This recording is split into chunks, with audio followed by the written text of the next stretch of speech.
कभी हम दूसरों को देखकर खुद को बहुत ऊपर समझने लगते हैं, लेकिन खुदा के यहाँ असली कद दिल से नापा जाता है कपड़ों।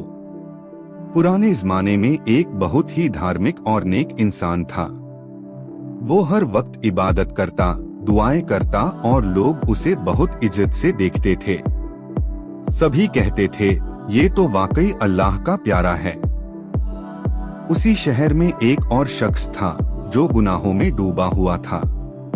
लोग उससे नफरत करते थे, उसे बुरा भला कहते थे और उसके पास बैठ। एक दिन वो गुनहगार आदमी यूं ही रास्ते से गुजर रहा था। उसने देखा कि वो नेक इंसान खुले मैदान में बैठा है और हैरानी की बात ये थी कि तेज धूप में भी एक छोटा सा बादल सिर्फ उसी पर साया कर रहा था। ये नजारा देखकर गुनहगार का दिल कांप उठा।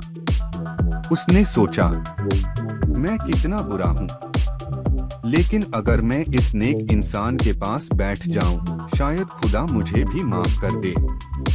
वो उसी से जाकर उस नेक आदमी के पास बैठ गया, लेकिन तभी उस नेक आदमी के दिल में घमंड आ गया। उसने सोचा, ये तो पूरी बस्ती का सबसे बुरा इंसान है, ये मेरे पास क्यों बैठ गया?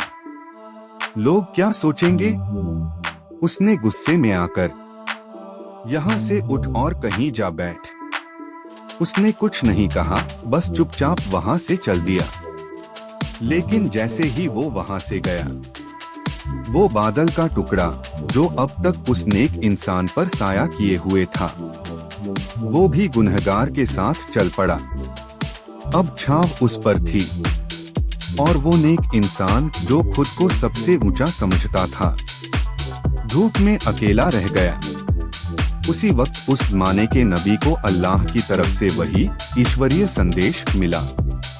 दोनों से कह दो कि अब अपने अपने कर्मों की नई शुरुआत करें। हमने उस गुनहगार को उसके सच्चे दिल, शर्म और नेक नीयत की वजह से माफ कर दिया है, और उस नेक समझे जाने वाले इंसान के सारे अच्छे कर्म हमने उसके घमंड की वजह से मिटा दिए हैं।